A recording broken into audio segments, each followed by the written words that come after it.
Assalamualaikum warahmatullahi wabarakatuh. Nama saya Alfirisa Putri dari kelas 11 IPS 1. Alhamdulillahirabbil alamin wa bihi nasta'in wa la umuri dunya waddin. Wassalatu wassalamu ala asrofil anbiya'i wal mursalin wa ala alihi wa sahbihi ajmain amma ba'du. Yang terhormat Bapak Ibu guru serta teman-teman yang saya cintai, pertama-tama marilah kita panjatkan puji syukur kehadirat Allah Subhanahu wa taala karena atas limpahan rahmat, nikmat serta hidayahnya kita dapat berkumpul di tempat yang insya Allah mulia ini.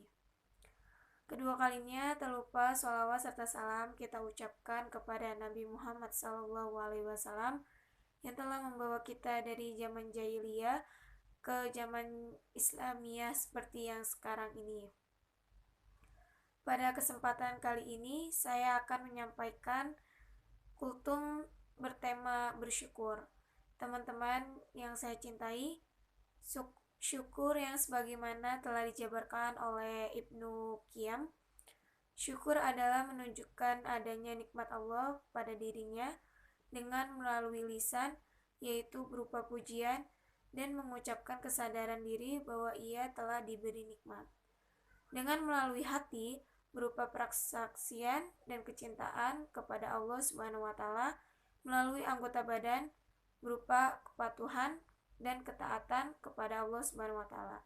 Kita sebagai manusia ciptaan Allah Subhanahu wa taala harus selalu senantiasa mensyukuri nikmat yang telah diberikan oleh Allah Subhanahu wa taala, baik itu berupa nikmat yang kecil maupun nikmat yang besar. Tanpa kita sadari, setiap harinya kita selalu menerima nikmat Allah, seperti nikmat berupa nikmat Islam, nikmat kesehatan, dan nikmat kita telah diberikan anggota tubuh yang lengkap dan sempurna, seperti yang dijelaskan dalam Quran Surah An-Nahl ayat 78, yang artinya, dan Allah mengeluarkan kamu dari perut ibumu dalam keadaan tidak mengetahui siapapun. Dan dia memberi kamu pendengaran, penglihatan, dan hati agar kamu bersyukur. Adapun cara agar kita senantiasa bersyukur kepada Allah Subhanahu wa taala adalah seperti yang dijelaskan dalam suatu hadis berikut. Pandanglah orang yang berada di bawahmu atau dalam masalah harta dan dunia, dan janganlah engkau pandang orang yang berada di atasmu atau dalam masalah ini. Dengan demikian, hal itu akan membuatmu tidak meremehkan nikmat Allah padamu. Hadis riwayat Bukhari dan Muslim. Selain itu, syukur juga memiliki berbagai macam manfaat, yaitu 1. Kita dapat dijauhkan dari azab Allah Subhanahu wa taala. 2. Dengan bersyukur Allah Subhanahu wa taala dapat memberikan ridhonya kepada kita. 3. Dengan bersyukur kita dapat mendapatkan pahala dari Allah Subhanahu wa taala. Bagaimana caranya bersyukur? Untuk mengetahui bagaimana cara bersyukur yang tepat, sekarang kita lihat tanda-tanda yang menunjukkan kebaikan dari orang yang bersyukur. Mereka yang tidak bersyukur melakukan hal-hal semacam ini, atau jadi hindari jauh-jauh. 1. Mengeluh. Setiap jenis keluhan, entah itu yang diutarakan dengan bercanda, apalagi serius, adalah ciri tipisnya atau bahkan tidak adanya rasa bersyukur. Keluhan berbahaya karena membuat orang lupa atau buta akan kondisi sebaliknya. Dan kalau diulang berkali-kali, akan merasuk ke dalam jiwa dan menjadi sesuatu yang kita percayai. 2. Mengecil-mengecilkan nikmat yang telah diberikan Tuhan. Saya memahami bahwa ini mungkin bagian dari budaya kita untuk merendah, tidak sombong, tetapi yang jadi masalah adalah kalau omongan ini terlalu sering kita ucapkan sehingga kita tidak lagi bisa membedakan antara hanya sekedar basa-basi yang sebenarnya kita rasakan. Yang ketiga, kikir.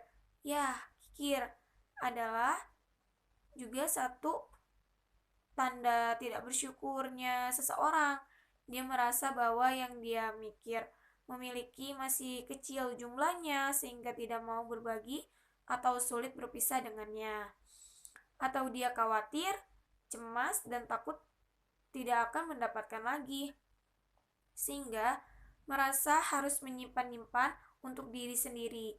Cara berpikir kikir sungguh berbahaya, lebih berbahaya dari suka mengeluh, karena di belakangnya tersimpan rasa tidak adanya terima kasih kepada Allah, serta rasa tidak percaya akan pertolongan dan kekuasaan Allah.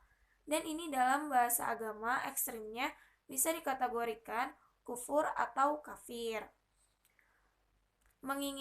Dan yang keempat, menginginkan apa yang menjadi milik orang lain. Ada orang yang kerjanya lapar, tidak pernah puas, apapun yang dimiliki orang lain ingin dia miliki juga. Bahkan dengan penuh rasa persaingan, dia tidak bisa melihat orang lain maju tanpa sekilas perasaan iri atau dengki menyelimutinya. Dan kesimpulan dari kultum ini adalah syukur merupakan suatu bentuk ibadah dan sekaligus bentuk ketaatan kita atas perintah Allah Subhanahu wa Ta'ala. Demikian kultum yang dapat saya sampaikan. Semoga kita dapat mengamalkannya di kehidupan sehari-hari. Amin ya robbal alamin. Dan saya mohon maaf apabila ada salah-salah kata yang tidak sengaja maupun disengaja. Sekian dari saya. Wassalamualaikum warahmatullahi wabarakatuh.